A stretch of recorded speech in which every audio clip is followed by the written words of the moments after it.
ovo kamen, kao kamen, gromen, šećera. Za kavu.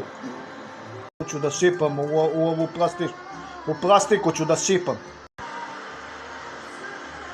Znaš kako miriše. Lepo. Miriše.